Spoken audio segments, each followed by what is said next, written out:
Ladies and gentlemen, welcome to Comics Evolve, where we discuss all things around comics media culture with your hosts, Andy, Jarian, and Alex. Welcome to Comics Evolve, myself, Andy Stead. And I'm Jarian Gibson. And I'm Alex Stroud. And we've been away for a spell, but we're back after a slightly extended rest this week due to a number of things. We're here today. We're going to talk a little bit about genv. I know we're predominantly a Marvel podcast or a Marvel show, but you know, every now and again we dip into DC, we dip into other pop culture subjects, Star Wars, and today, with the advent of the first three episodes of genv being released this last week, we're here and we're going to chat about genv and the boys. But before we get started, Alex, how are you? I'm doing good. Actually, I don't have it here to show off. I'll have to show it on the group or something. But I got the X-Men Marvel Collector Sports box, and the Funkos in that are Rogue and Jean Grey. So, and that Rogue Funko is awesome. Jean Grey is pretty cool. I'm just not a big fan of Jean Grey for whatever reason, but I love the Rogue Funko. And yeah, King's X-Men stuff, their little Wolverine pen and everything. Pretty cool.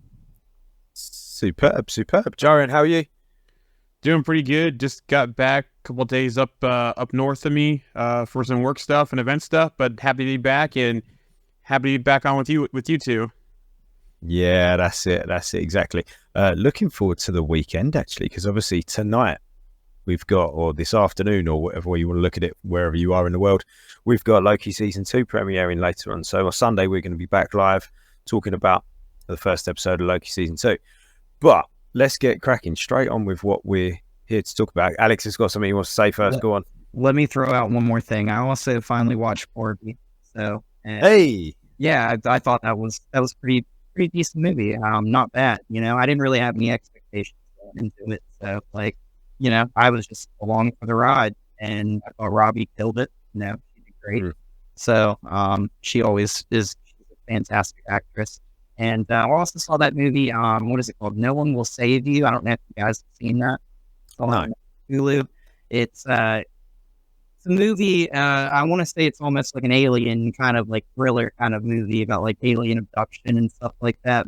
It was really funny because I didn't realize this until like halfway through the movie, but I guess that entire movie, there is really no dialogue in the entire movie. So it's all like just people having interactions with like alien horrible people and not really like speaking at all, like the entire movie. And it's an interesting concept. Yeah. I saw what was it called? No One Will Save You. Right, okay. There's a movie that I saw a trailer for. I'm sure it's coming onto Netflix or Prime or one of the streaming services, and I'm drawing a blank on the main actor that's in it. But it's a revenge movie. Mm-hmm. The guy's, I think, son gets killed like in the crossfire of a gangland shooting, and it's a typical sort of, it's not a complicated story, but it's a silent. There's no talking in it at all. Like that's the point of this movie. There's no. It's John Woo. I'm sure it's John Woo that's directed this movie, but there's no dialogue in this movie at all. I'll have to check out what it is because it looked interesting. Yeah, it was just weird for me watching this movie because I got about 45 minutes in and then it dawned on me. I was like, I don't think I've heard this actress say one word this entire movie. And I was like, that is so weird. And I've seen her, I think she's in American Gods.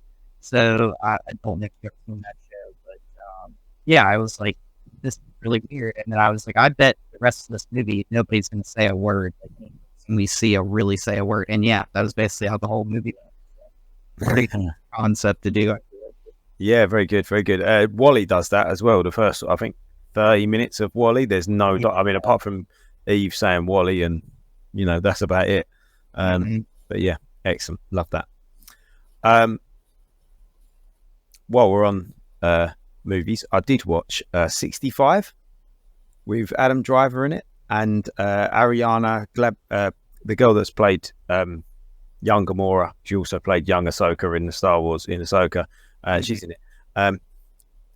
It's all right. It's an interesting movie, but it showed me a little bit more of Adam Driver, and I'm going to say something that's a bit controversial. I'm actually a little bit disappointed that he pulled out of Mr.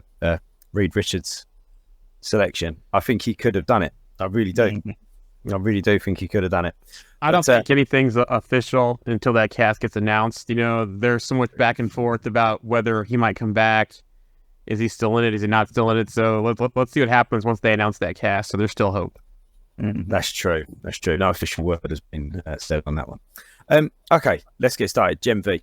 And the boys in general, really. The boys in general. Let's cover the boys in general first. I mean, we've had, 3 seasons now? Going to the 4th season of the boys, yep. Yeah, so we've had 3 seasons of the boys. I mean, you know, it's a totally different flavour, really, from most of the stuff that we talk about on this podcast, on this show quite often.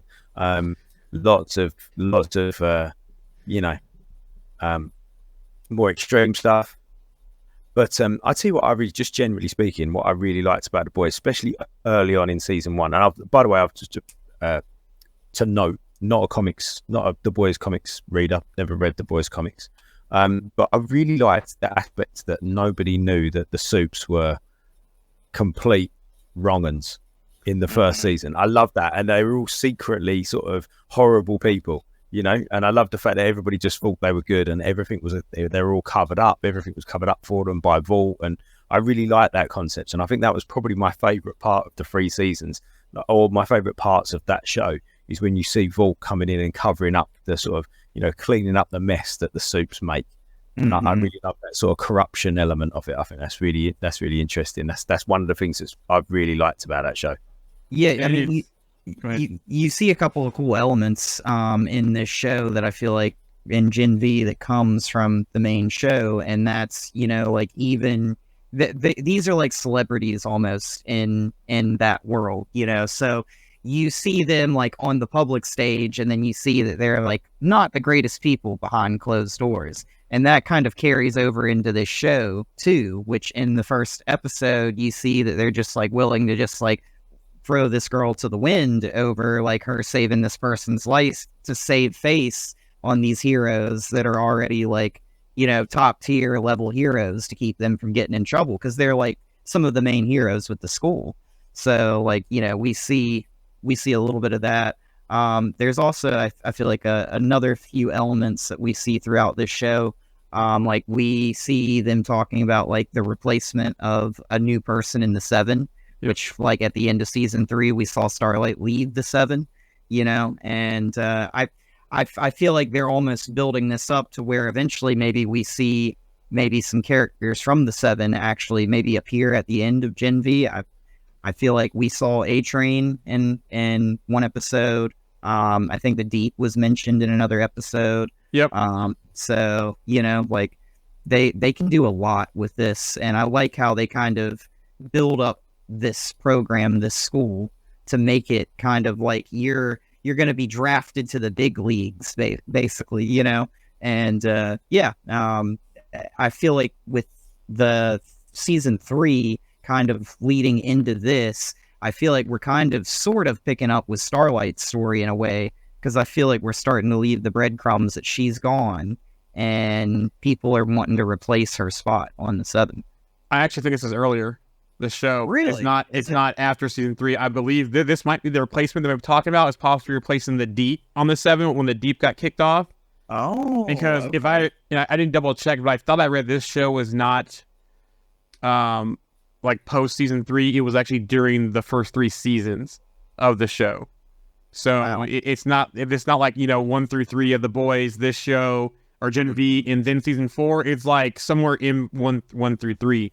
Also, too, speaking of cameos, Jensen Soldier Boy Eccles is set to return in a cameo in this series. The details on the cameo are being kept under wraps. So I don't know if this is a flashback, maybe, or it could be even during season 3 as well, since he was, you know, the main person of season 3. So I'm interested to see what that cameo is and where it fits in the timeline. You know, back to your point, I did feel some of the 7 did have good intentions, you know, like Queen Mauve and Starlight weren't necessarily bad people.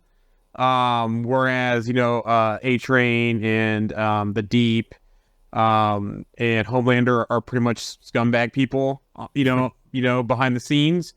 Whereas what's the one dude's name?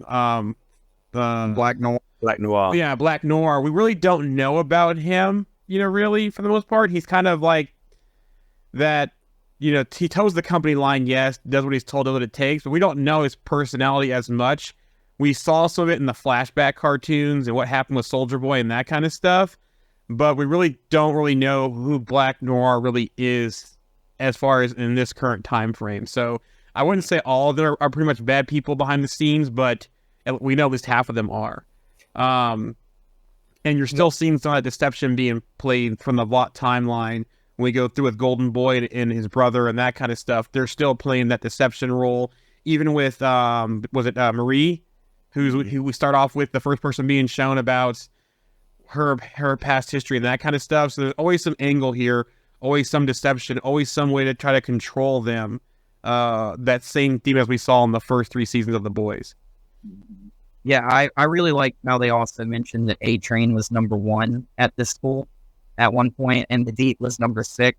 Because they talk about like they should want to be in the top 5. Like that's kind of like the top 5 draft picks. Like you basically the top 5 people get like a city and all that kind of stuff. And it's like, oh, the Deep was number 6. It was like he was just almost there enough.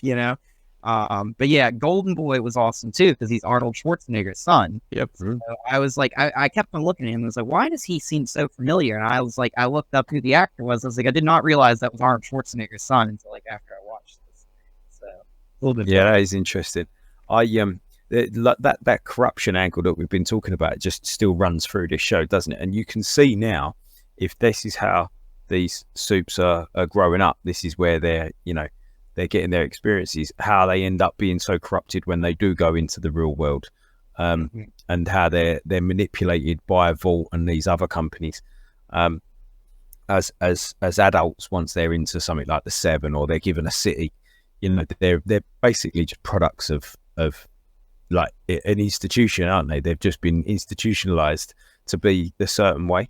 I do find that quite interesting, but it's what I'm finding more interesting about this than the overall story is the individual characters. I'm finding the individual characters really compelling. Like Little Cricket, she's great. I think all the characters actually have all got their own. Yeah, I know what you're laughing about, Joe. That was quite disturbing. That one particular scene, wasn't it? It's almost like the termite scene. What was that, season 3 with termite? How the season 3 started off with termite. Yeah.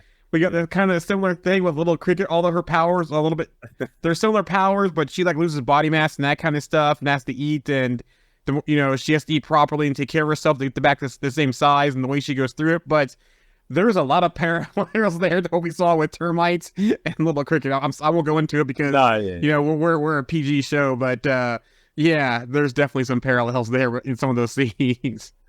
Speaking of the powers of the people as well, though, they're really really relevant sort of powers, aren't they? If you look at like what she says, what Marie says to Little Cricket about like you have to purge to like do your powers, and she's like, yeah, and you have to self-harm to get yours. Yep. And they're really kind of hard hitting, sort of things, aren't they? That are really relevant right now, and I think it's interesting to explore those in this show, in this environment. And what's interesting is I feel like when she saves the girl in the club, that's the first time she's used her powers on somebody else's blood and not her own. So I feel like that might be a little bit of a game changer here. I thought that was maybe a pretty big moment in the show. The blood powers kind of freaked me out a little bit. I don't know why, but like when she was like using them as a whip and stuff like that, I'm like, oh, what? Like that is so weird. But and it just like blood splats everywhere. Yeah. It's one of those things where it's like it's kind of like gross. I like the actress. I think she does a great job. Like. Yep. Oh, but I was just like, why did they choose this like power? It's just like one of those things. But yeah, I mean, there's some funny laughs that come about it. Like Golden Boy has Human Torch like powers, and he burns off all of his clothes every time. So they like make a joke about like when he's meeting like the head of the school, he's like, you will finally have a costume that won't burn up, that's something to wear. We see that like nice little facility that they have where they keep like the people that are struggling, that they give compound V, and they're having mental issues and things like that. That's very reminiscent. Yeah, that's very reminiscent of what we saw in The Boys with where we saw what was his name, Love Sausage, and we saw a bunch of other people. But yeah, it's just the names is hilarious. Yeah. I mean, and it's one of those things where it's like, you see, I feel like they kind of touch on a few of these elements that they've hit before, and it's like they're doing the same thing with the kids that they can't control with powers that they're doing to the adults. And they even tell that girl that like if she doesn't get down to school, she'll just be shipped off somewhere because she's a soup, and they can't really like have her out there like not doing well or not performing well and making you look bad. So they just try and cover it all up. And I mean, it's some very interesting elements because it's like very real world elements mixed with superpowers, and very interesting. Whole new layer. Yeah, for sure. You touched on it there as well, Alex. The performances, like so, Marie's brilliant. I think the performances by a majority of the cast are really, really good. I'm really liking the actors and actresses that are in it, and I think they're really, like I said, they're really making the characters really quite compelling. Like actually thinking back now, I'm thinking of the overall story, and I haven't got any. I mean, it's not unusual for me to not have some theory about the story, but I can't think of a theory on the story, but I can just think of how much I like each character, and how not necessarily relatable, but how much I think I know them already. After 3 episodes, which is really, really good. You don't often get that attachment that quickly. I think the most interesting thing about the characters in the show is like the girl, I cannot remember her name, but she can just like take her glove off and touch people and make people do things. Yeah. It's almost like remember the movie Push? Yeah. It's almost like she's pushing them to do stuff. Kind of that sort of thing. Some of the powers in that movie. Yeah, it reminded me of that girl. I think her name was Allison in the Umbrella Academy. Yeah.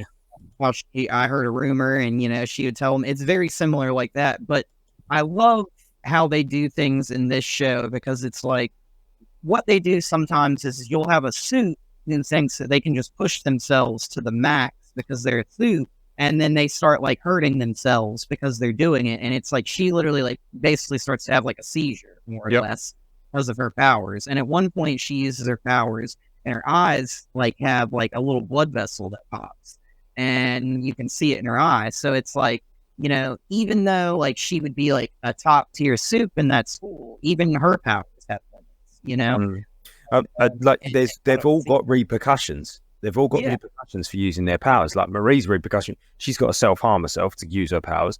Little Cricket's got a purge to use her powers. The other girl, she wipes herself out, completely clears herself out of energy. And like you said, there's like a seizure if she uses her powers. So they've all got, when they use their power, there's a downside to when they use their power. Like when we do those posts on the page, when we say you can choose your power, but somebody else gets to choose the sort of repercussion of your power. That's kind of what it's like. And I really like that. I think that's really interesting because they're young and they're still learning how to be people, and they've also got to juggle this power that is not just a power, it's actually, in a way, it's like almost an inconvenience if they use it. So really interesting dynamic. I feel like it's kind of like touching on that. We touched on this in the animated show, that there are tons of suits that they did where they would have weird powers that they just don't really like work. They're not like something that you would like want to put on TV or want to pump up, sell a brand. Like, I mean, like my favorite in the animated episode was Papers, the guy who just controls paper.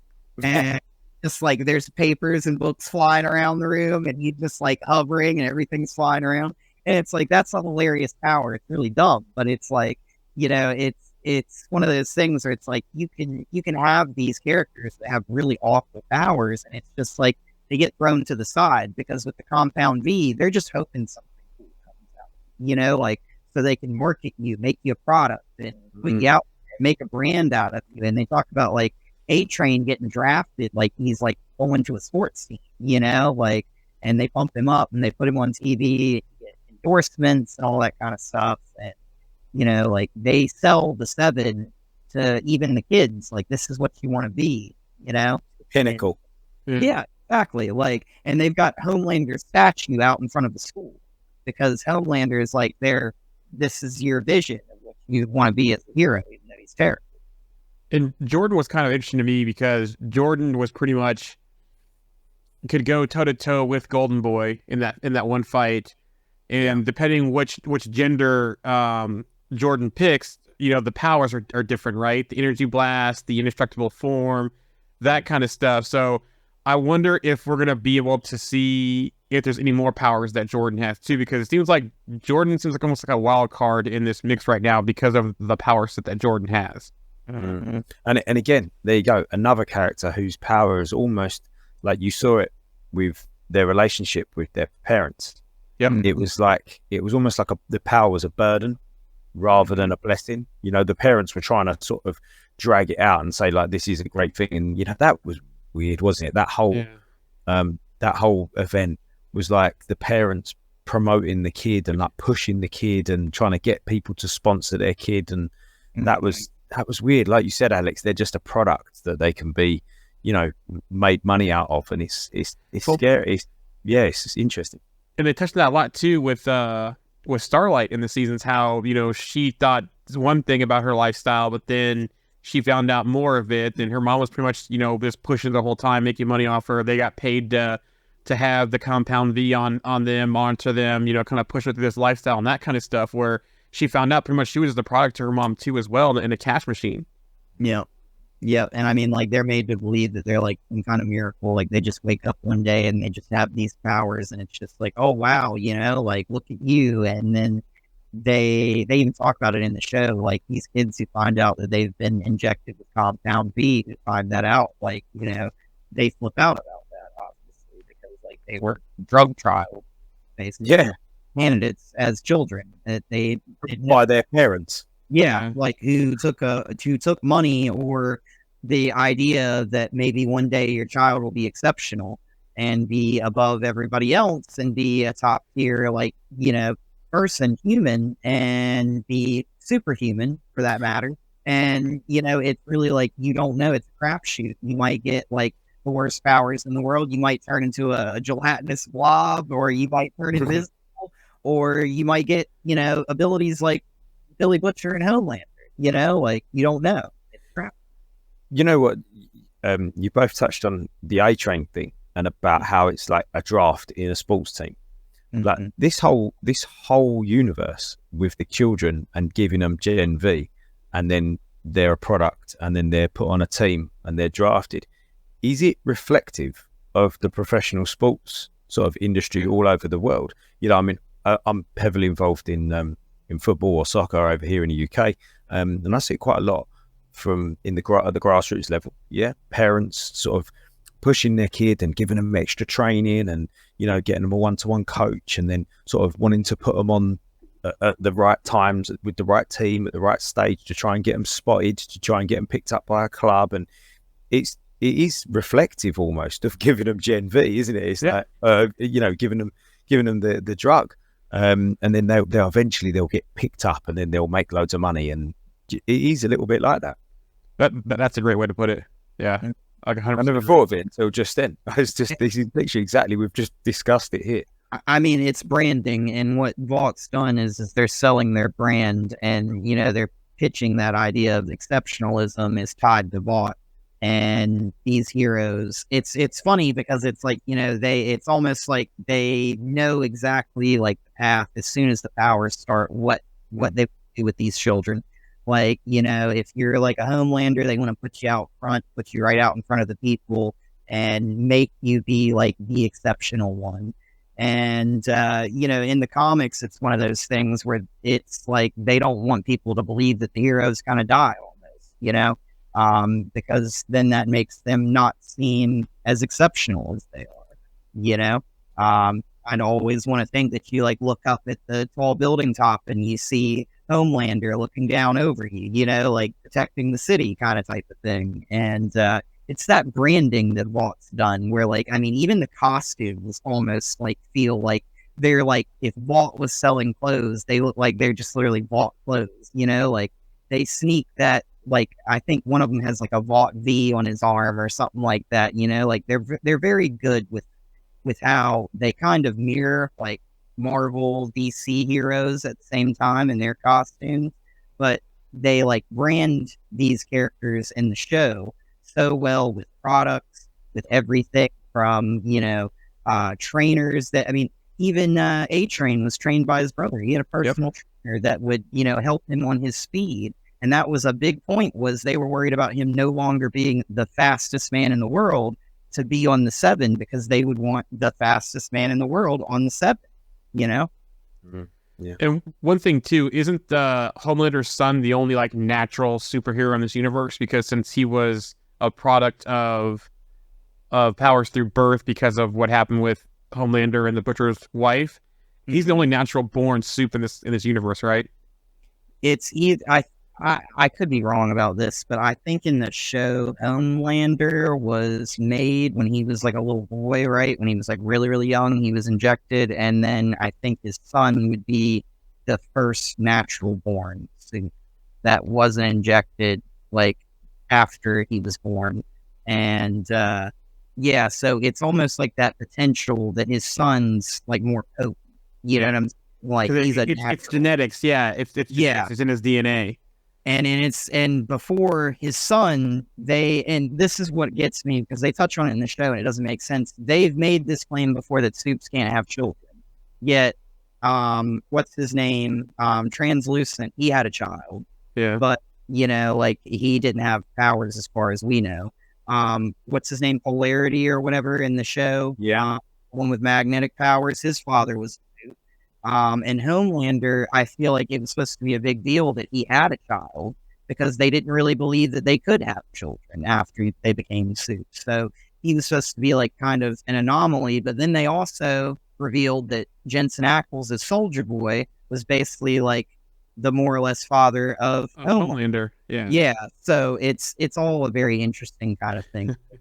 Because it was Homelander or Soldier Boy and Liberty Bell, who then turned into Stormlight, right? That was his mother. Yeah. Yeah. Yeah, we're not going down that path. Yeah. There's what I found interesting as well is around the college.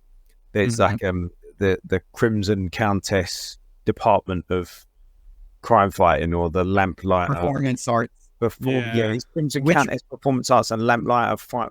But yeah, they've got these kind of characters, the names of the heroes associated with like the particular department at the college. Well, and they were so smooth with that too, because when they show the Crimson Countess Performance Arts, they show the building and they show the people outside, and one of the girls talks about how she's going to be on a WandaVision like show. And I'm like, that's so funny, because Crimson Countess is obviously supposed to be like the Scarlet Witch, and they're standing out in front of her school, and you're talking like it's like WandaVision. It's just so perfect. Like, it's great writing. I like this. Just on that, Alex, what you said earlier about the if they've got a good power, you know, like Homelander, they get put front and center. And if they've not got a good power, they said on the show, didn't they? It's almost like the best you're going to do is like have a reality TV show. Like, I find that quite interesting. Like you said, they've almost like set out their path. As soon as their power manifests, it's like they know what path they're going to go down. You're going to go down the crime fighting route. You're going to go down the reality show route. You're going to go down this route. Mm-hmm. So Darth Gorycor's back with us today via the Twitch chat, and I think it's a reference to the Homelander and the children and that kind of stuff with, you know, the whole succession of Soldier Boy, Homelander, and now Homelander's son. Says they pulled a Flash situation like when they made more than one Flash when it should have broken the Speed Force. Yeah. You know, one more interesting thing, and I'll throw this out there about the school. You mentioned Lamplighter, right? Lamplighter worked in a mental institution and the boys. So seeing him as having the crime fighting school or whatever, that was really interesting to me, just for the simple fact of, you know, it seemed like he was kind of off the radar. and he still was seen as like a hero and marketed as a hero by Vaughn, even though he wasn't really front and center and a part of the team. Well, I mean, no, he was though, but he was supposedly was killed in a fight though, so they kind of faked his death and then put him in that institution to be there. So when they had that flashback stuff and his whole backstory, I think it was season 2, was it maybe? That he actually was supposedly on the 7, was one of the heroes or getting to that level, and then he was killed in a fight or something. They start the show off with that, with I thought like his retirement or something like that. Oh, the retirement? I thought it was something like that, but the deep speaks at it. I just remember that.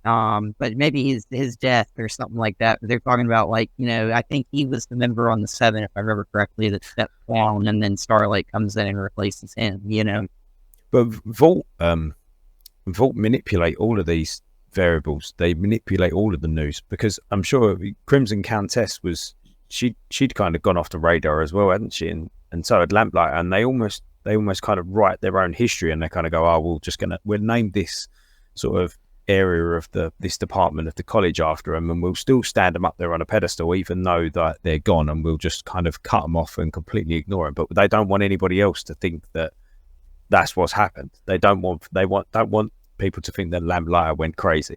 They want people to think that he died, or that he retired safely somewhere in the mountains or something, you know. It's so almost they fake a story. It's almost like a mix of being a more sinister school of Professor X's school for the gifted, and combine that with the Running Man, where we, you know, those two together is pretty much what Vought is and these schools are, and that kind of stuff. Yeah, for sure. I almost feel like it's like, you know, they see these people as like gods. I mean, basically, you know, like whenever they make these people with powers, and they're like Homelander, they like hold these people up on a pedestal, like he's like odd to normal people. So it's almost like one of those things where it's like, with that power, they don't want to see somebody die or get killed or whatever. They want people to believe that these people are immortal. So even if somebody like Lamplighter disappears, he's always out there. That hero's always out there. You know, he might be retired, whatever. And that was kind of like the thing with Translucent was, for the longest time when they found out he was dead, they kept on saying he was like top secret mission. You know, like, oh, that's right. Yeah. You know, like he's out there, he's fighting bad guys right now. You know, you got the A-Train. Like, you know, that's it. Yeah, they just made up a story just to say he wasn't dead. Yeah. It reminds publicity. You know? It reminds me of that whole thing, like I'll say with Running Man, when they said women, Price and Haddad basking in the sands on the beach somewhere because they actually won and they beat the guys in the Running Man and got out. But in reality, they were dead still in the maze, and they had exposed that to them. So yeah, that's the parallel I was talking about with Running Man. Yeah, I caught a little bit of The Island the other day with Ewan McGregor and Scarlett Johansson. Yeah, and there's a similar vibe in that as well. When they've sort of gone to the island, they haven't gone to the island. Their sponsors harvested some organ or something that and they're dead, but they sell it to the people that are still there that they're okay, they're absolutely fine. They've gone to the island, they're living their best life, you know. But yeah, corruption. I mean, that's at the heart of the show, right? I mean, it's like a nasty company, and all the way back to, you know, I love that line that, you know, Homelander thinks he's the product in The Boys, and he gets corrected and told that, you know, they're basically like a pharmaceutical company, and that's what it is like, you know, they basically like they've got their product and they're trying to make unstoppable heroes and, you know, sell that and make tons of money off of it. And they've got the Vault News Network, they've got Vault Plus, like, and they've got all these platforms and ways to market that to the world, you know? Scary, because it's probably not too unlike the real world. Have we got any final thoughts on the first 3 episodes of Gen V, or The Boys in general, before we go on to some other news? I'm just excited to see where this fits in with The Boys in the first 3 seasons, and also excited to see that the season 4 of The Boys and what's in store for that, especially with the fallout from the whole Soldier Boy thing and Queen Maeve, and then also see what's next for Homelander, because I think of the next season of this show, we're pretty much going to get Homelander unchained, right? There's no one that really can do anything, you know, pretty much to him. So, yeah. I think you made a good point, Andy, where it's like, earlier you were talking about, you get attached to these characters, and it's very strange because it's like, they've got kind of like weird kind of like lives. Their powers aren't the best. And I always like those characters. I feel like a little bit more that they have like some sort of like, they don't really ever get a full sense of normalcy, with their abilities and things like that. Like, I love Nightcrawler because he's got the weird fingers and hands and stuff. And, he doesn't look like a normal person and stuff like that. He's got like some cool powers and everything, but most people would look at him and be like, oh, like, he's different than a normal person. And with a lot of these people, their powers cause them to not be able to live normal lives, things like that. And it's a very similar situation, I feel like, with a lot of other characters. I just named Nightcrawler as an example, but Beast, Toad. Exactly. Like, so like you've kind of got this like element in this show where it's like, when you have the ones that aren't as presentable, they get put on the back burner.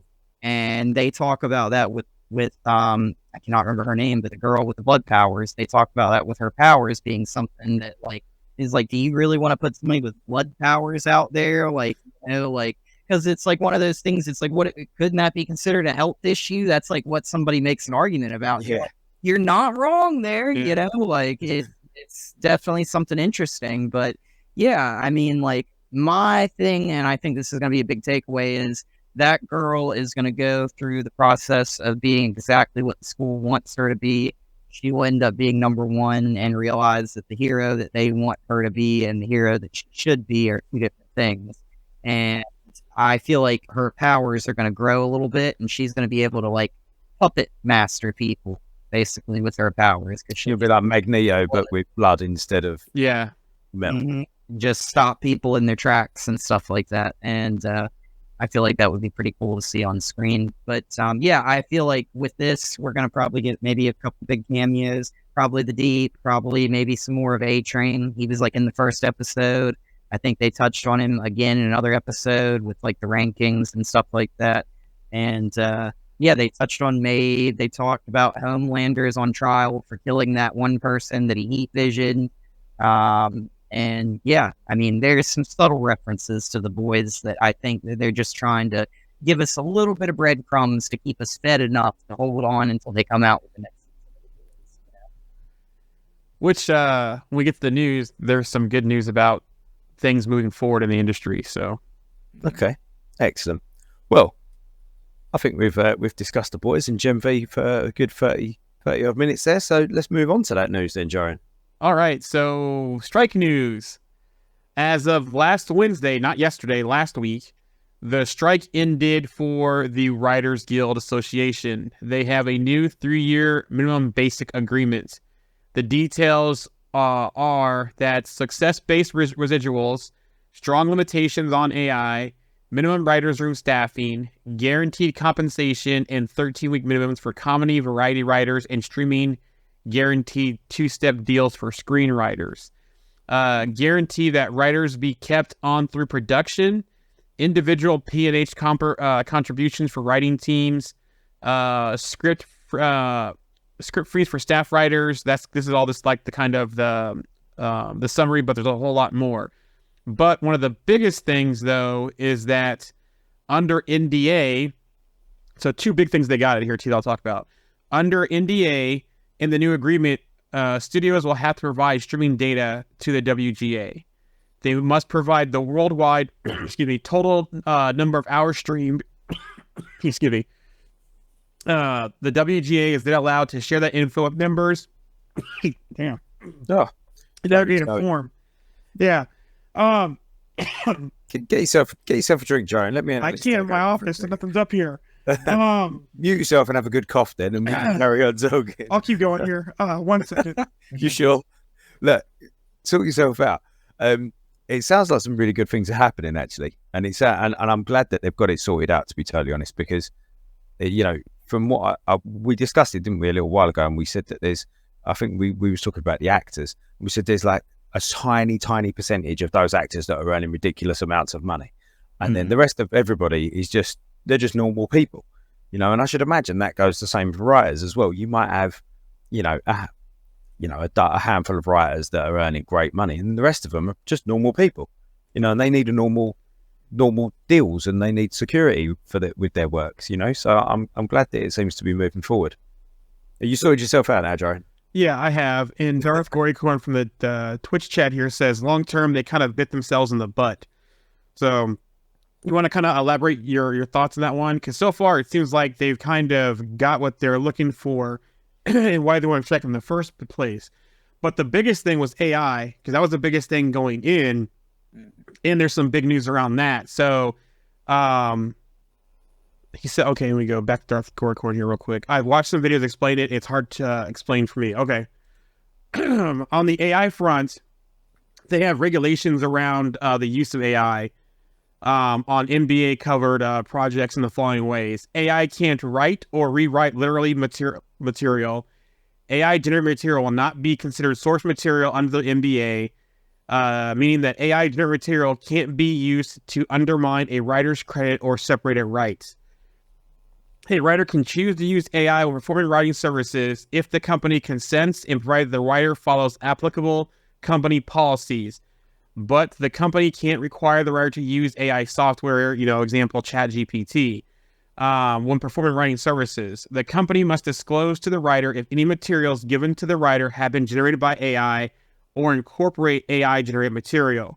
The WGA also reserves the right to assert that exploitation of writers' material to train AI is prohibited by NBA or other law. So they won they got a pretty good deal there on the AI front. Yeah, that sounds good. That sounds promising. It sounds like it's going to be very sort of upfront if that is the case. If they are going to use AI, if they want them to use AI, they've got to be very specific about it. So it sounds like it's going to be quite clear rules and guidelines as to what's expected of them. So that's good. Yeah. And we've seen them kind of push these bounds. I feel like this more than anybody else with that Secret Invasion that was AI generated. We've all seen AI artwork. It can be horrific sometimes, seeing like the kind of images that it makes, because it doesn't really understand, I guess, like what it's trying to make sometimes. And they used it for that. And I know a lot of people complained, and a lot of people, across the board were upset about that. And yeah, I mean, you don't want to see AI take over on the creative direction in imagery and intros and writing, and any of that stuff. That's our humanity, isn't it? Surely, our creativity, our way of explaining ourselves. That's what makes us human. Surely, it's like if the AI made the theme song for the show or something, that would just be like, why do we do this? You know what I'm saying? Yeah. I wouldn't have AI write music for me and try and sell it. Like, it's weird. Like, but like, yeah, I feel like it's one of those things where it's like, I get the idea, I get that it's easier, but it's like, it's not right. It doesn't feel right. No, it doesn't.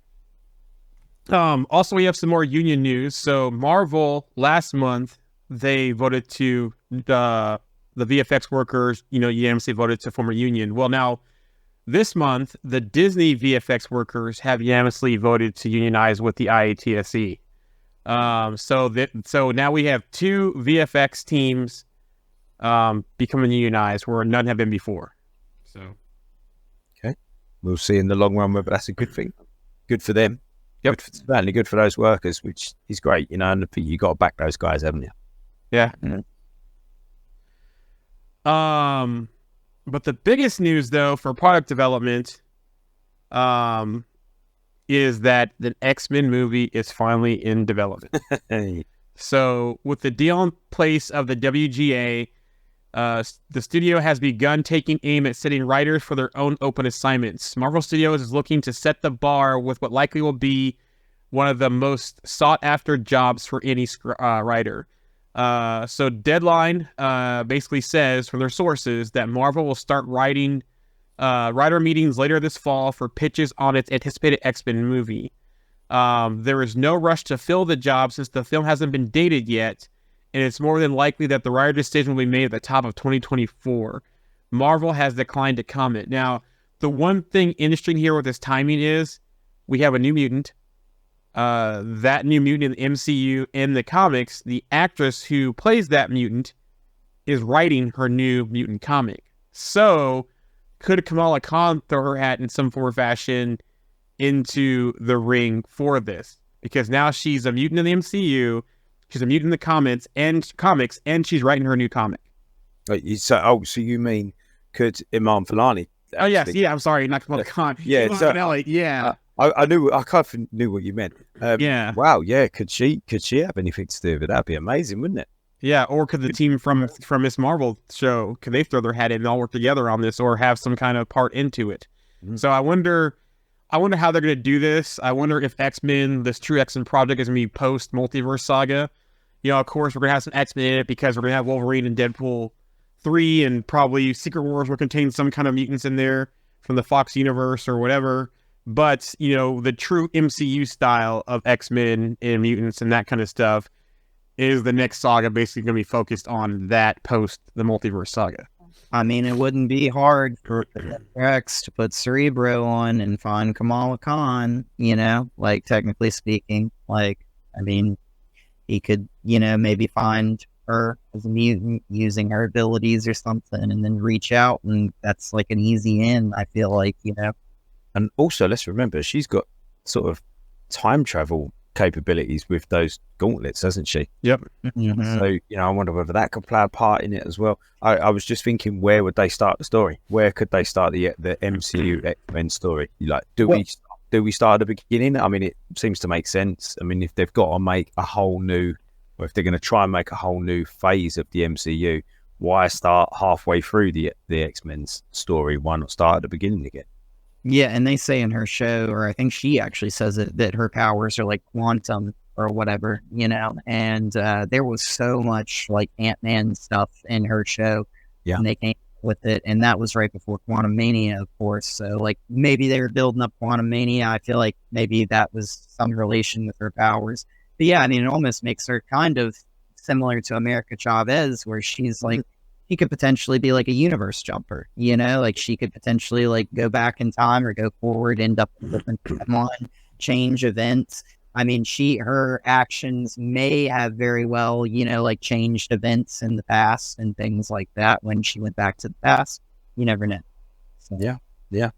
I'd be quite happy if they wanted to start again with the X-Men, just the X-Men story, and start at the beginning, you know, with the First Class and go through it. I mean, if that took you 20 years to retell that story in a better cohesive way. I've not necessarily minded the X-Men movies that we've had, but it's not been as cohesive as it could have been.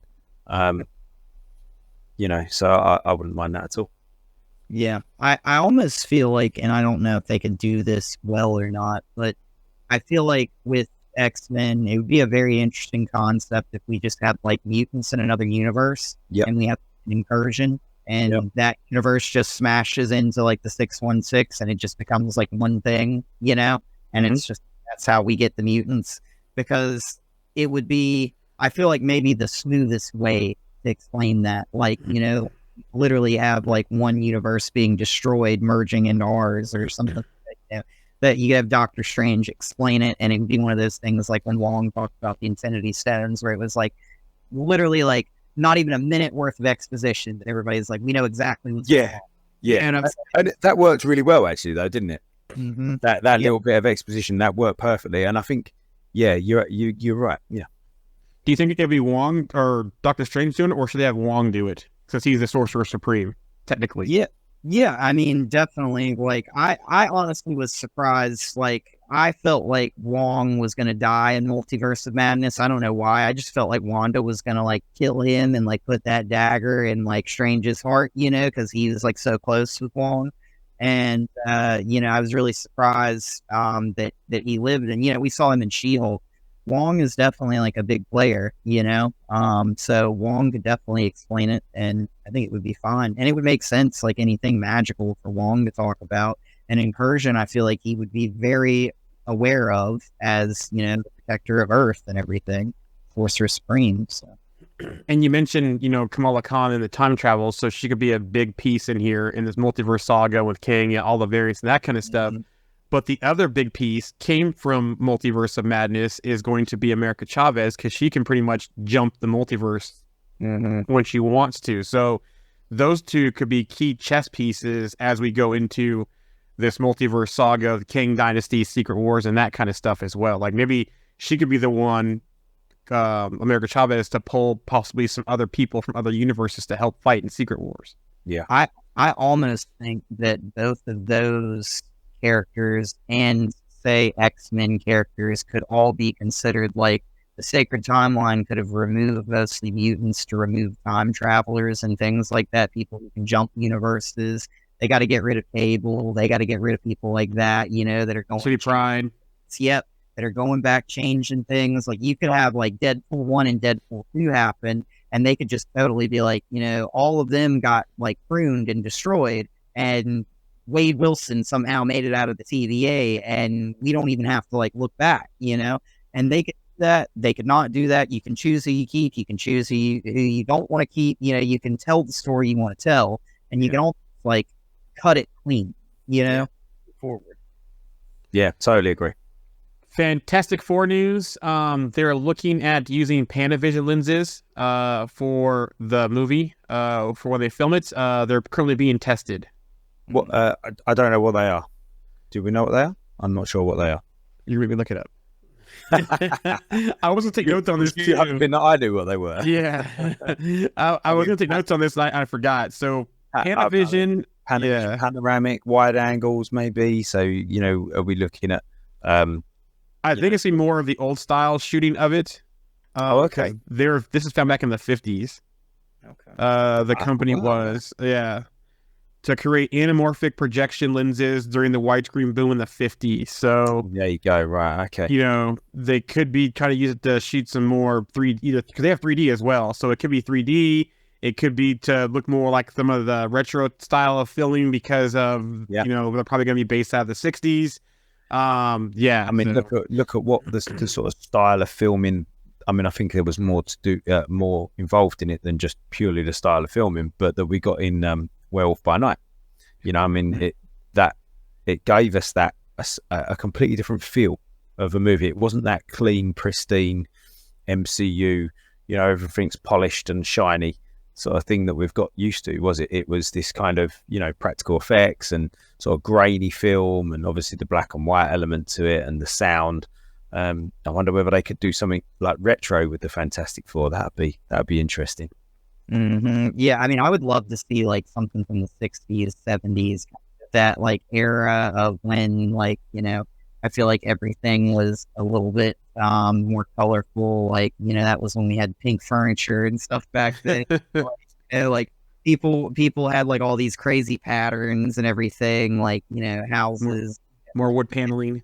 Yeah. Everything was so much different back then and so crazy. I mean, let's face it, we saw a little bit of it in WandaVision. Yeah, that's true. Yeah, as they went through the decades, and you do kind of see that, and they can very well kind of play off that idea.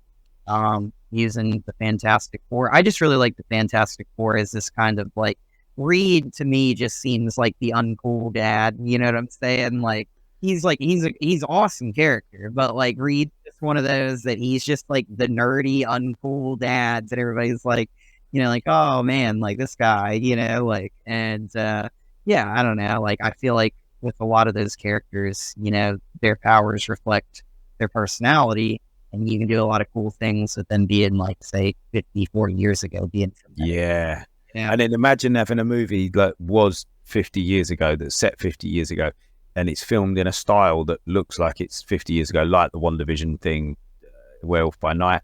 And then those exact characters are then pulled into a movie now where it is shiny and polished. And do you know what I mean? And you'd be like, wow, that's really cool. Like, I felt like I should have watched that movie 50 years ago, but now those exact same characters in their exact same age are now, that'd be quite cool.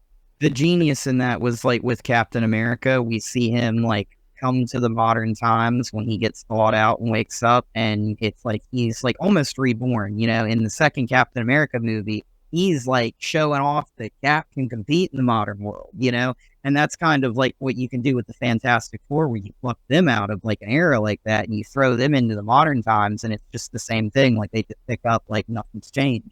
And I feel like that would be very similar in that respect. Yeah. They got to use that cartoon theme song in some form or fashion. They have to, either the music to it, even maybe the words possibly, when they're kind of, wants to become the Fantastic Four. I don't know, but that theme song is catchy. I like it. Yeah. Too. Mm-hmm. Darth Gorycorn from the chat here says, as long as it does not look plastic and cheap like Ashoka show looks, I'll give it a chance. When we talk about the camera style, so I still haven't watched Ashoka yet. I'll probably binge watch it now that it's all over. Yeah, I haven't seen the last episode. So the last episode came out obviously yesterday, but which, by the way, I think there's far too many. Just talking about spoilers and stuff like that. There's far too many sites and outlets, quote unquote, at the moment that just instantly bang up spoiler images, spoiler reviews, and I'm like, give people a chance. It's only been out. It's not even been out for 12 hours yet, and there's people, saying big plot points, and I think it's poor. It's not cricket, if you ask me. Mm-hmm. Anyway, sorry, just thought I'd get it off my chest. No, it ruins shows. I mean, like, it's a little hard to like sit down and want to watch something. Like, personally, I read stuff like that. I don't really care, but like, I understand people who like care about spoilers and don't want to see something, and then like they get a news headline and it's like, this character comes back to the show, and you're like, oh, like, didn't realize that, you just spoiled the new episode or the season or whatever, and you're like, okay, great. I get it after a couple of days, but give people a chance. It's like I say, this show wasn't even out for 12 hours, and I was seeing things yesterday, and I was sort of sitting there thinking, come on, I'm still at work. I can't just drop everything and watch the morning, but never mind. Moving on. So, there's some Deadpool 3 news. Before I get into the Deadpool 3 news, we had Sean Levy, Hugh Jackman, Ryan Reynolds at the Sunday Night Football game for the Chiefs at the Jets.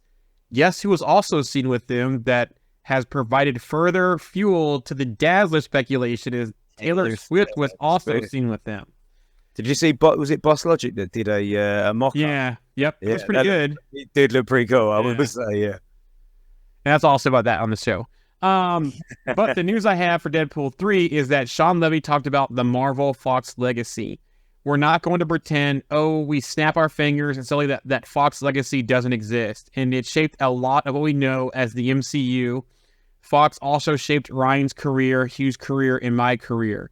So there's a lot of history there. There's a lot of Marvel history at Fox, and that's certainly part of our storytelling.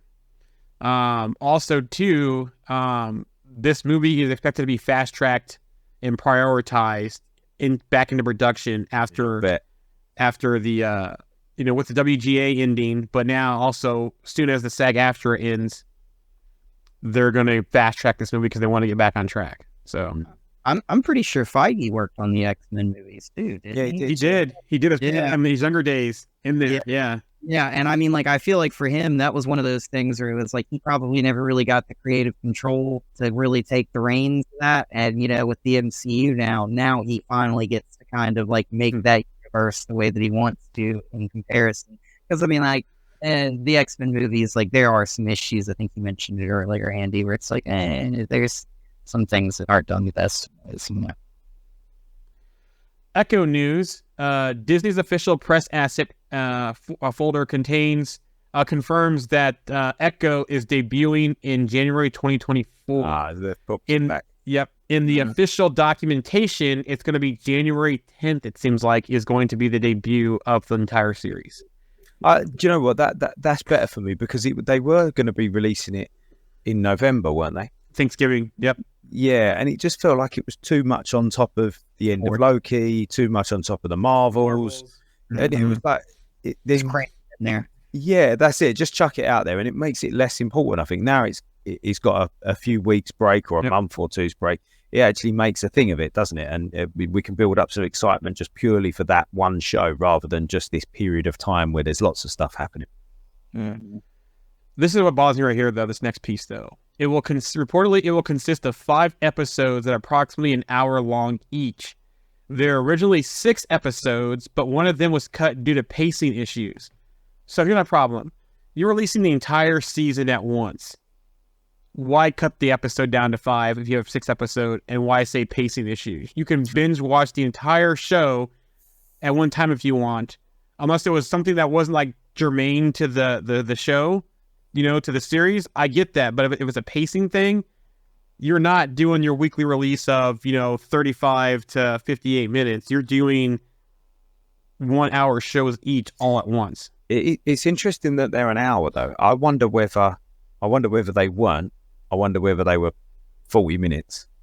There's 6 episodes of 40 minutes, and then they didn't cut one episode necessarily, but what they did was they filtered that in to all the others. They just restructured how they were giving you the same amount of content. Does that make sense? I hope that's the case. I hope you're right, because that makes sense. But with the way they do their show on Disney Plus, I don't think they have that kind of common sense that you have. Yeah, I mean, like, I almost feel like they probably had to done that. I feel like maybe we got a story rewrite here, or maybe some editorial kind of like changes where they were like, we don't really like how this flows too much. Like, let's cut this out.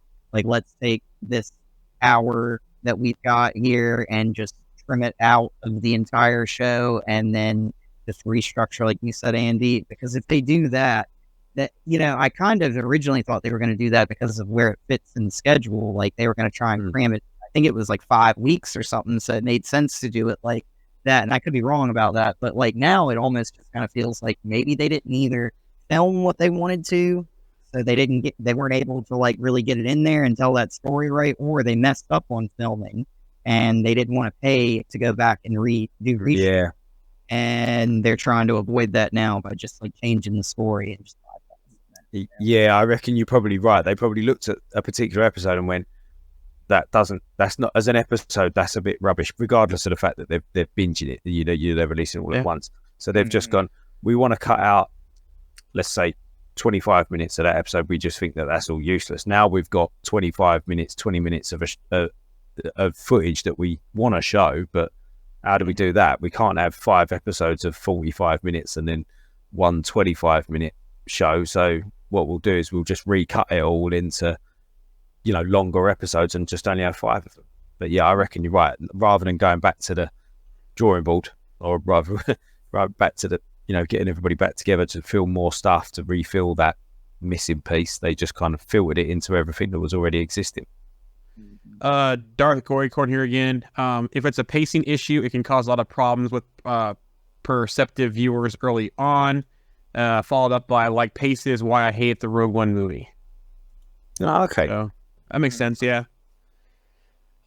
We also have some synopsis. Marvel Studio presents Echo, in which Maya Lopez, Alaqua Cox, struggles to reconnect with her Native American roots while balancing aspirations tied to the life of crime as successor to the brutal legacy of Wilson Fisk, Vincent D'Onofrio, a.k.a. Kingpin. In the first episode, we were introduced to Maya Lopez and her struggles. Cool. I'm quite looking forward to it. Do you know what? I probably wasn't looking forward to it until we've just spoken about it, and I think I probably wasn't looking forward to it because of when it was released. It just felt a bit kind of like it was almost like they were saying it wasn't really very important. Now it kind of feels a bit different. Yeah, I loved her in the Trusted Bro in all them in Hawkeye, so I'm looking forward to seeing more of her and letting people can learn more about her. And then with the whole Daredevil tie-in, and if she will actually cross over into Daredevil as well, because they do have a relationship in the comics. So cool. We have some news here about why Wanda became a villain. So Marvel Studios executive Richie Parmel revealed the real reason why Elizabeth Olsen's Wanda Maximoff turned into a villain in Multiverse of Madness.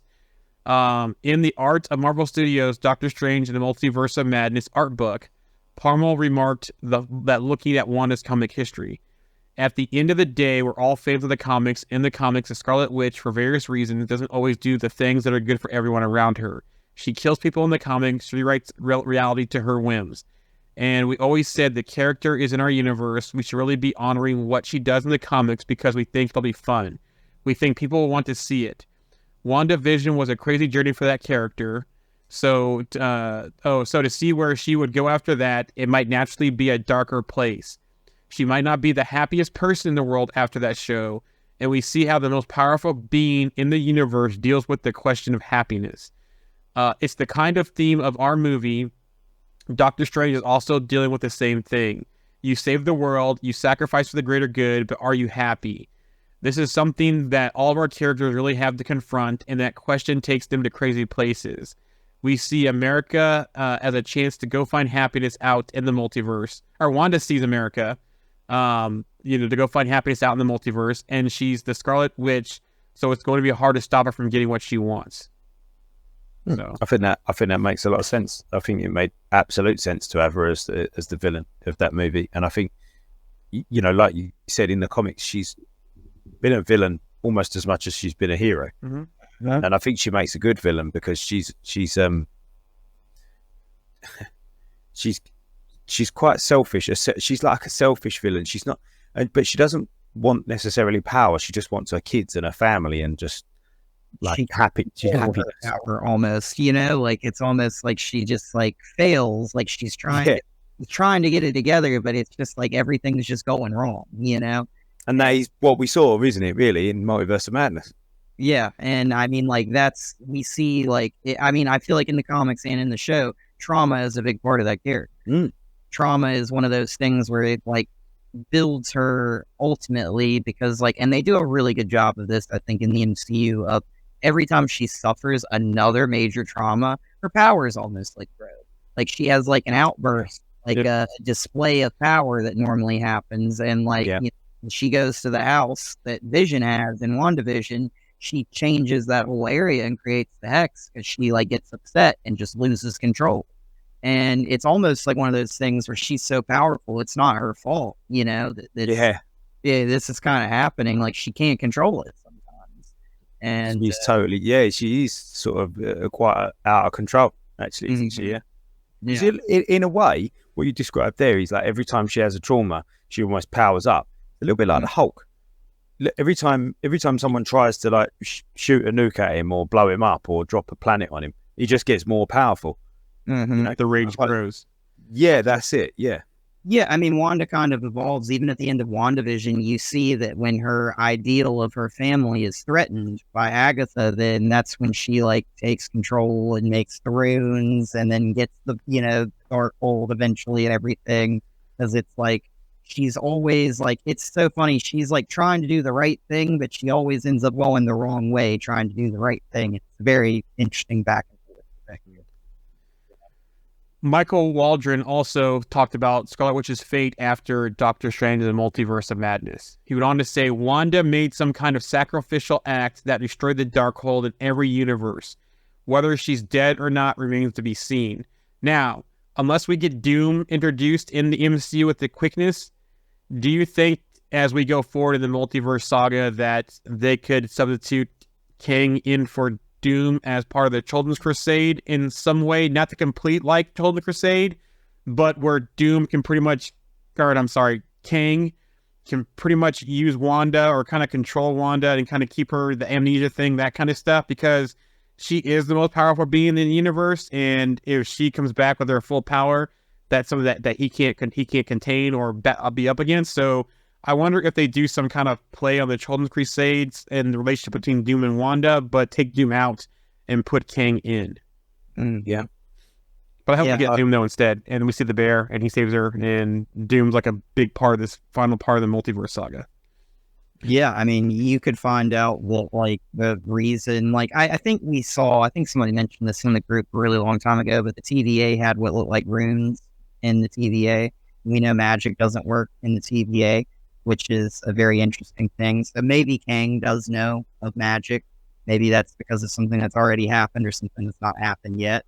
And I would assume Wanda's one of the most powerful magical beings, probably, I think she would give that what if Doctor Strange that had absorbed all those beings a good run for his money, Yeah, and so far they haven't built on the Kang, Ravonna, Renslayer relationship at all in the MCU. We have Ravonna, but there's none of that stuff that we have from the comics and the cartoons and the relationship. So it's almost like Wanda could be the surrogate for Ravonna and Kang could be the surrogate for Doom and have that Children's Crusade tie on things in a certain way, not the same exact way, but you get where I'm going with it. So yeah, totally. I'm interested to see what the second season of Loki does with Ravonna, since we see her in the past times with Victor Timely in the previews.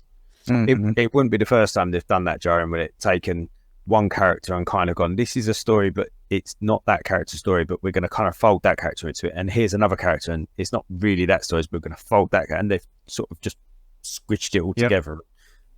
Generally, they make it work. Mm-hmm. So, yeah.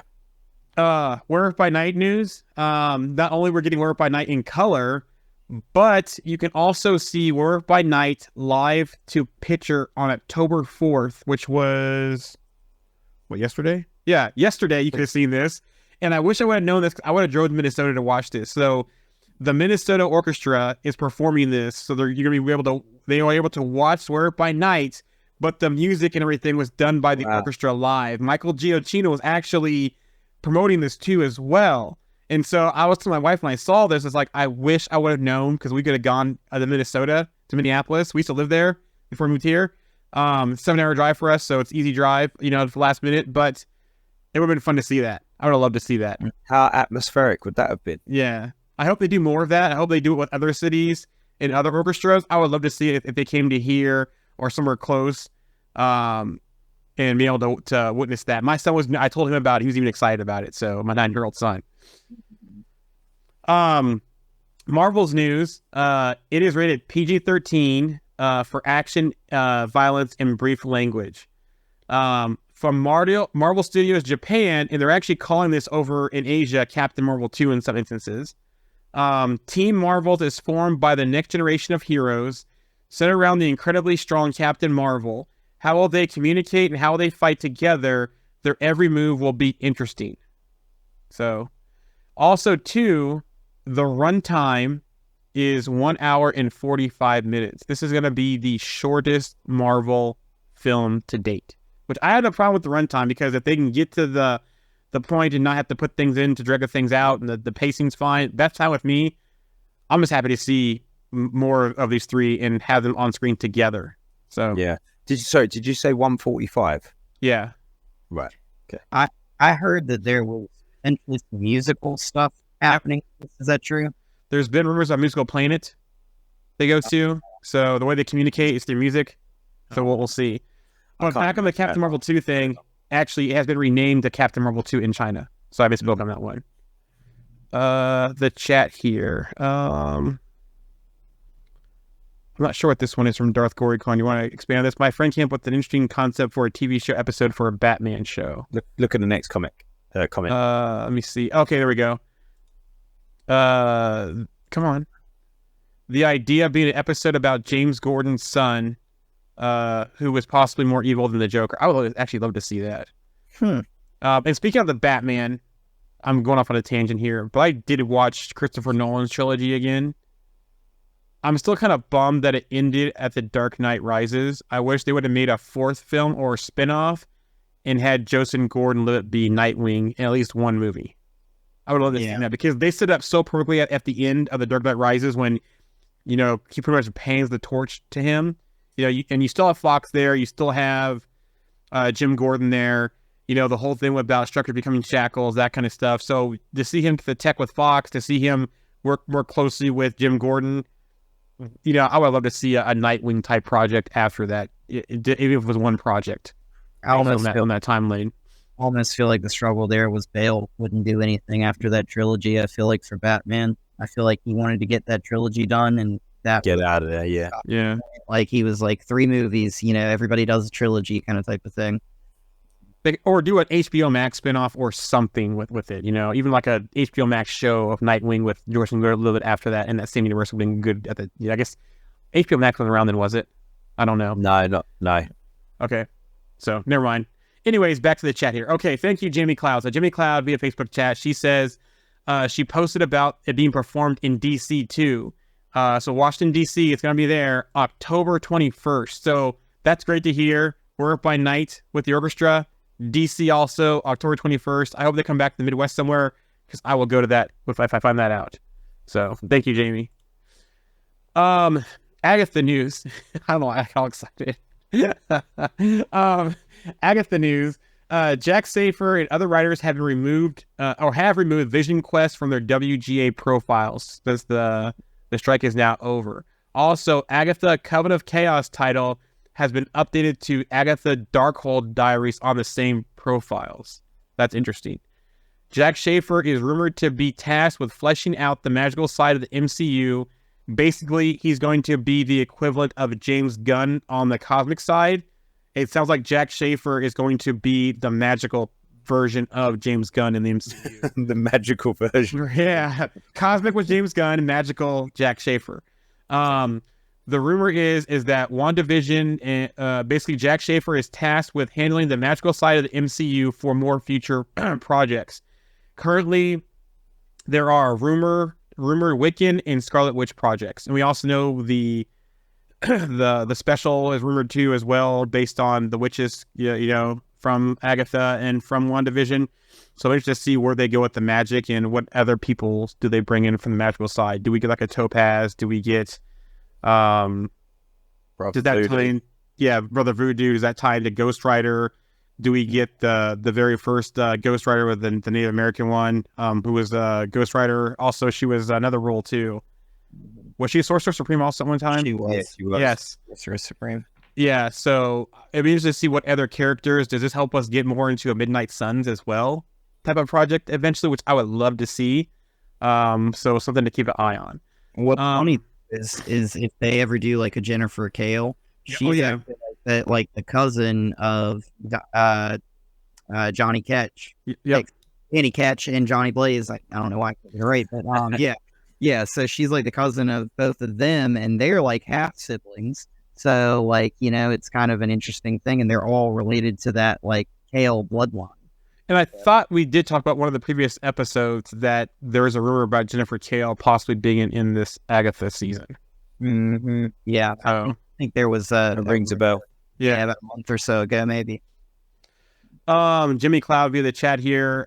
No, Vision Quest canceled. I don't think it's canceled. I just think maybe they're not attached to it On right the back now. burner at the moment. Or they could be in the back burner, or maybe they're gonna have someone else do Vision Quest, because that's not really magical, really. Yeah, that's more technological and Vision West Coast Avengers style stuff. Mm-hmm. So they could have that attached to something else. They could have that on the realms of what they're doing with Ironheart and Armor Wars, maybe. So we'll have to see where that goes with that. Loki. So everyone make sure tonight, in about 90 minutes, Loki will be out on Disney+. So we will talk about Loki Season 1, Episode 1 on Sunday episode. Yeah. So look forward to that. But reportedly, Victor Timely isn't good or evil. He kind of is in the middle. So he's not a villain, not a hero. He's just kind of in the middle, and interested to see what his motives are and how it relates to Miss Minutes and the TVA creation and all that. Also, too, if you haven't watched it yet, if you go on Disney+, the Legends episodes, there are 2 out there now, and you can also watch them on YouTube as well now. The TVA and the Variants are the 2 episodes out there related to Loki Season 2. And they are usually superb, those Legends episodes. I love those Legends episodes. So good. Here's a big one though right here. So executive producer Kevin Wright in an interview with Variety said, this is the first Marvel series to never have any additional photography. The story that is on screen is a story we set out to make. He also talked about Jonathan Majors plays an integral role this season. And he said that he basically plays an integral role this season, but then he also talked about making changes to the show because of Majors' situation. He says no, and that mainly came from, I know as much as you do at the moment, it felt hasty to do anything without knowing how all this plays out. So they didn't make any changes because of that. It's shot the way it was, or getting it the way it was. So because of what the situation is now, everything's going the way it is. Do you think, he also was asked, do you think Loki would ever rejoin the larger world of the MCU? That's the hope. I don't want to. Yeah, I think the sun shine on Loki and Thor once again has always been the priority of the story we're telling. But for that meeting to really be fulfilling, we have to get Loki to a certain place emotionally. I think that's been the goal of these 2 seasons. So that's interesting because the Loki we have in here is not the same Loki that they had in Ragnarok. In-game. Sorry. In-game, yeah. And that's what he means is we need to get this Loki back to that point. Yep. Like emotionally, obviously he's not going to have the same experiences, but he needs to get him back to that point emotionally. Otherwise, if they would have introduced the Loki from the beginning of season 1 back to Thor, you would just hate him again. because maybe this journey changes him. Maybe. Yeah, that's the point. Yeah, so it's not necessarily how he gets there, but it's that he does get there in that state, and then they have that reintroduction to Thor. In the poster is interesting too, because we do on one of the posters have the full Loki garb, with the big bendy horns and the King Loki scepter, all that, or staff, all that kind of stuff. So I wonder if we're gonna get some, I don't know, crossing of them later in time, the timeline up to Endgame, possibly by the end of this series, or what. But yeah, something's gonna happen there. I have so much anxiety about how this season ends for Loki, just for the simple fact of I feel like we could end up like with him stuck right back at the beginning again, trying to resolve the situation and being like, oh, you're back in the TVA a third time now, like starting this process all over again. They could keep doing this for, until they decided to do Battle World. It's almost like Groundhog Day. Yeah. This reminds me of The Walking Dead. So every season after about season 3, they found a new group, tried to get in with that group, sort of were friends with that group, then were enemies with that group, then destroyed every time. And then literally they died again. It's the same, but different, but still same.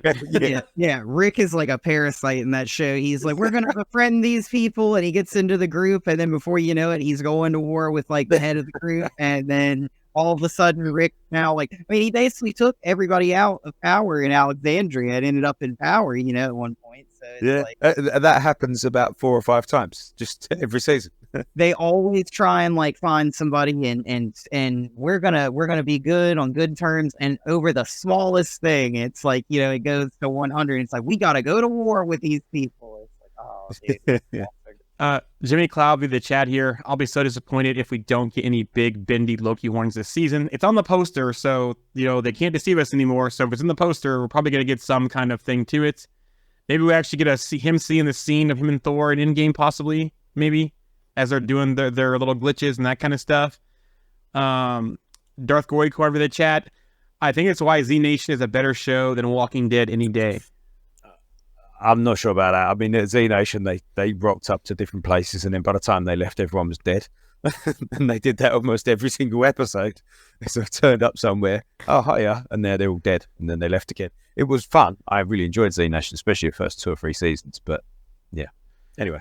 Ashoka news.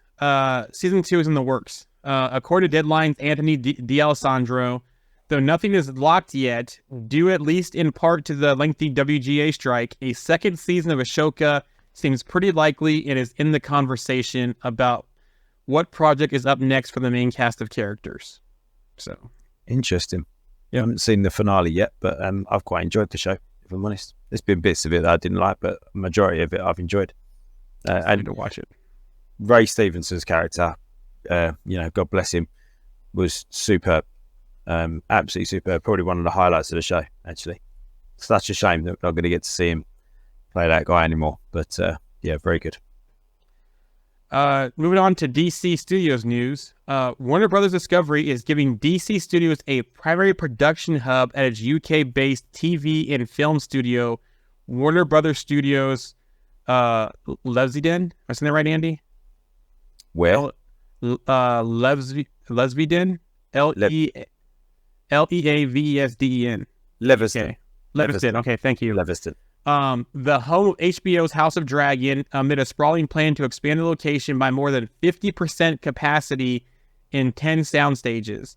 The expansion announced last Thursday by David Zaslav-led media giants will include the addition of 400,000 square feet of production and support space, and increase the total stage from 19 to 29. The overall space from 1.14 million square feet to 1.78 million square feet. Warner Brothers Studio is scheduled to break ground on the project in the second quarter of 2024 and expected to be completed by 2027. It says that the co-chairmen of James Gunn and Peter Safran will consult with Leavesden expansion team to ensure their ideas are incorporated into the new facilities. That's huge. That is huge. And it's going to take them a long time as well. It's a ridiculous amount of time. But yeah, Huge space. Wow. Yeah. So looks like they're going all in with a new DC vision. So yeah. James Gunn also gave some clarity on DCU via threads. Nothing is canon until Creature Commandos next year. Okay. He has this kind of... I like the transparency, but this is going to be 3 movies now, or potentially 3 movies you can sandbag because you're making these statements on social media before the movies come out, right? The Flash, Blue Beetle, and then now we have Aquaman coming out at the end of the year, which I think Aquaman will still do well because of the following that Jason Momoa has. But to come out and say this, in the way he said that Blue Beetle's not in the DCU, but Blue Beetle, the character is, I think that kind of hurt Blue Beetle as well. So I'm going to see how this impacts Aquaman coming out in 2 months. But he said a sort of aperitif to the DCU and then a deeper dive into the universe with Superman Legacy after that. It's a very human drive to want to understand everything all the time, but I think it's okay to be confused on what's happening in the DCU since no one has been saying anything from the DCU yet. And yes, some actors will be playing characters they've played in other stories, and some plot points might be consistent with plot points from the dozens of films, shows, and anime projects that have come from DC in the past, but nothing is canon until Creature Commandos and Superman Legacy. So here's my problem with this. With Creature Commandos, we have a character that is reappearing from the second Suicide Squad, which is Weasel, which is literally, this is supposed to be like in the 40s that Creature Commandos takes place. So this is supposed to be like before that, I guess. But it makes no sense to me because we have like Warren the Werewolf that could have been in that. I love werewolves. We took that character out and we put Weasel in from the second Suicide Squad movie, I get it's a DC character, but it's just like it's those things. It's a weird kind of pull. It's almost like I get that this is where it starts, but does it really? Because, I've heard him say that, what's his name? Vigilante's in there. And I've confirmed people coming up. He was just saying there, he just said there that he pulled characters from, there's going to be people that are playing characters that have been in other projects and animated shows and done voices, and it's just basically going, we'll have you, and you, but we're not going to have you, and you, and then we're going to start again. So basically what he's confirmed so far via threads is that Solo Maradona will continue playing Blue Beetle in the DCU. Viola Davis will continue playing Amanda Waller, and John Cena will continue playing Peacemaker. We also know, too, he's already working on Peacemaker Season 2. He said as well, now that WGA strike is over. But if was Peacemaker Season 1 canon then? But Peacemaker Season 2 will be, but Peacemaker Season 1 won't be. Vigilante will be in the DCU, and James Gunn's wife will be in the DCU, It almost seems like the entire cast that we've seen in Peacemaker is coming back for Season 2. But Freddie Stroma is returning as Vigilante as well, he confirmed. So I have no idea how they're going to do this. They're going to call multiverse. They're going to say that Flash did some stuff during the Speed Force stuff in the Flash. I have no idea. It's confusing, but it's like, stop sandbagging your projects before they come out. Yeah. The Flash, Blue Beetle, and potentially now Aquaman 2. That's what I'm so confused about them making that big investment on that studio, right? And like all that stuff. Like, it's like this stuff doesn't really seem like it's going in the right direction. Like, that's like, going out and buying like a stadium for a team that you don't really even have yet. It's like, I'm not like trying to be like mean like that, but it's like, we've got like a sports team with no roster, but we've got the stadium. Well, you must wonder if that Lesbian location is going to be DC's Marvel Studios Atlanta location or Georgia location. You must wonder if that's going to be their HQ where they do majority of the stuff, like Marvel does majority of their stuff down in Georgia. I wonder if that's the case. Mm-hmm. Yeah, I mean, it just seems like a big move, for somebody that we need to get our footing right now with DC. Yeah. Like, we need to lay the foundation. Like, any crazy major moves, which I think is where this is going, is this is just going to go all over the place. I think it's going to be like kind of really confusing to people and stuff like that. I think Creature Commandos was not the way to start this, and I think choosing Superman as the first character to make a movie about, which is the same thing that Zack Snyder did with his universe, basically, is not also a great way to go about this. But, it is what it is at this point. Hey, so no mention of Jason Momoa going forward with all the talk about Lobo and that kind of stuff. Is going to change roles and come back as a different character. But guess what? They're killing that baby. I'm 100% convinced now in Aquaman 2, just like in the comics, that kid's dying. Yeah. That preview they said where Black Manta's like, I'm going to, give him the same pain that I have and kill his family and this and that. We see the house blowing up and, his dad's going to get it. I thought it was basically his dad or Amber Heard or both, but it might be all three. They're killing that baby. Yeah.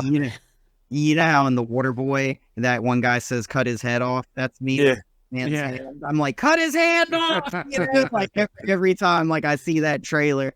I hope that they don't kill the baby. I feel like that would be I don't, but with the tone, the way they're going with the preview, that he has been Mama and Momoa going forward, we're probably gonna get a new Aquaman, probably a blonde-haired Aquaman even, not a biker boy one, who knows? A more awkward style Aquaman, from the comics, Yeah, and I kind of liked what they did when they picked Momoa to be Aquaman. I mean, I feel like it kind of beefed up the character. I've never been a big Aquaman fan. I know a lot of people like Aquaman comics and stuff like that. They're not bad. I've just never been a big Aquaman fan, but I really felt like they did a really good job of showing what Aquaman is and what he can do. He's awesome. Yeah. Because you know how everyone has that awkward friend, and I guess some people I can be the awkward friend, but you know how every person has that awkward friend? That's Aquaman in the comics to the rest of the Justice League. Yeah, but they changed that up to make it more into this time frame, more relatable to other crowds outside of the comic people. With Jason Momoa, I felt that times it went a little more biker boyish at times, especially in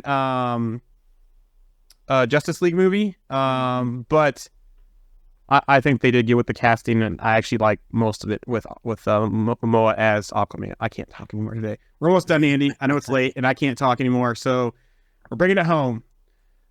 Invincible. Robert Kirkman confirms that Tatiana Maslany, which plays She-Hulk, Jennifer Walters in the MCU, her Invincible character will be in the first half of season 2. Calls Invincible season episodes 4 and 8 particularly big and climactic and exciting. It's just not violent stuff. There are a lot of big character moments and big reveals and dramatic turns as well. Season 2 is jam-packed. Says Invincible could have a 7 to 8 season range, but that can change. I think that would be enough to cover the entire comic, and there are some things along the way that didn't get into the comic that I like to do. So, I mean, I hope that that's true, but I hope that if that is true, they're a little bit snappier about their release. I mean, it's 2 years gap? You gotta wonder though that they might have had something out sooner, but this year with the whole I guess so. Yeah, fair enough. Yeah, I didn't think about that. Yeah, you're right. So, but yep, that's all we have for today. Any other thoughts? One thing that I hope that doesn't happen with Invincible is I hope they don't get to the multiverse stuff, because the multiverse stuff, as great as it is, I feel like everybody's trying to do the multiverse. Everyone's doing it now, yeah. Yeah, and now it's every time I watch something now, we start getting into that territory. I'm like, oh, another one, huh? Another one of these movies, It just, I feel like it's, I saw a cartoon from 10 years ago, and they were talking about the multiverse, and I was like, man, that's funny, thinking back all that time ago. Back then, everybody wasn't doing it back then, so that seemed a bit more original, but now it seems like everybody's doing some multiverse story at some point. Yeah. Darth Gorycorn here has some feedback on She-Hulk, since I mentioned She-Hulk. Honestly, I'm so over the terrible writing in She-Hulk, and yet somehow it got a second season from what I've seen. Unfunny forces garbage at its best in my eyes. Now, I thought She-Hulk was entertaining. They did a lot of stuff from the comics in that show. They did pull some obscure characters in there that have some ties to other characters in the MCU. My main complaint about She-Hulk is what they did to Scar. Yeah. Yeah. I mean, he looks like he's straight off of a California beach or something, and he's been out there surfing, catching waves or something, and he just came right in, he seemed not like he was on a war world where he's been, fighting or he didn't really seem, he seemed kind of more like what they've turned Hulk into, which is kind of a joke, Yeah. And, I'm just hoping that like with comics and like with different artists, there can be different perceptions of characters. It could be the same character in the same time frame, and if one comic is in one comic and drawn by one artist, it looks one way, and if it's another comic drawn by another artist with a different type of story, it can look another way. Let's just keep our fingers crossed that next time we see Scar, he's a little bit more roughed up and not as polished and pristine. Not as Scar from Wish, looking like you ordered him from Wish or Temu, or that other app places called. People get the wrong orders that they thought they ordered this and they got this other thing. Yeah. Darth Gorker also says, my problem is how Bruce got treated in the big picture. He got treated like a child by someone who should have learned from him as a practice Hulk. Yeah, that's fair. That's 100% fair. Yeah, and I mean, like, one of my biggest problems with that show was the fact that it's Hulk and Abomination locking up, and I'm like, finally, what I've been waiting for since the Hulk movie with Abomination, and then they're like, oh, you don't want to see that, and I'm like, no, that's why I'm watching this show. Like, that's exactly what I see. Like the Abomination. I don't care if it's She-Hulk. I don't care if it's Hulk. Like, somebody, like, have a Hulk fight the Abomination. Like, we've seen the Abominations change. He's evolved a little bit. Like, would love to see that fight with him slightly different. But yeah, we didn't get that. And on the child point here, I don't really see that he got treated like a child. I think it was more of a parent in a defiant child situation where She-Hulk was the defiant child, Hulk was the parent. He was, you try to teach your kids things. Me as a parent, try to tell your kids how to do something, try to do things the right way. Sometimes they just got to mess up, or sometimes they got to just get zapped or whatever and say, look, I told you to take the fork in the outlet, type of thing, where it's like, you got to learn from yourself. And that doesn't happen here, but I'm just trying to use that as an example. It's not happening in my house. Yeah, it has not happened here. It has not happened in my house, but, if you tell your kids how to do something, they do it, they get hurt. And it's like, see, I told you so. I see it as kind of that type of thing. That happens a lot. Yeah, I mean, Bruce Banner in the MCU had quite the learning curve in comparison to her with her abilities versus him, One of my favorite scenes is that shot where he takes the air horn and blows it, like, right next to her while she's asleep. Yeah. Gets terrified and turns into She-Hulk and the bed breaks and everything. Yeah, because it's like one of those things where it's like, she hasn't figured all those things out, but Bruce literally has, like, everything in, like, a binder that's huge, like, down to a science on how it is to be a Hulk at this point. So yeah, we all done? Yep, I think we're all good. I'm ready to go watch the Thursday Night Football here. So my Commanders are playing against Chicago. So left hand up, go Commanders. I hope they pulled out a win tonight. For those of you who want to check us out, where they want to check us out at, you see we have the tickers back on the bottom. You can catch us across all the different streaming places: YouTube, Trovo, Twitter, Twitch, Kick, our Instagram groups, our page. Twitter, we can't see the chat, so make your way over to the other places. That's all Comics Evolved, and then we're also on Instagram / Threads and TikTok as Comic Evolved, and you'll see our little promotional things for our episodes starting to show out there. I've got that down now, so I posted the first one for a replay of our last back episode. We talked about Deadpool 3, our Deadpool 3 short. So I'll be doing more of those for past episodes and current episodes to give you some of the sound bites to help people kind of go and listen to the full episodes on their platform of choice. Awesome. It's a pleasure, guys. We'll see you on Sunday. Yep. Sunday, Loki Season 2, Episode 1, our usual time, usual place. You've got an hour and 15 minutes before Loki releases. Woohoo! Let's do it. All right. See you later. See ya.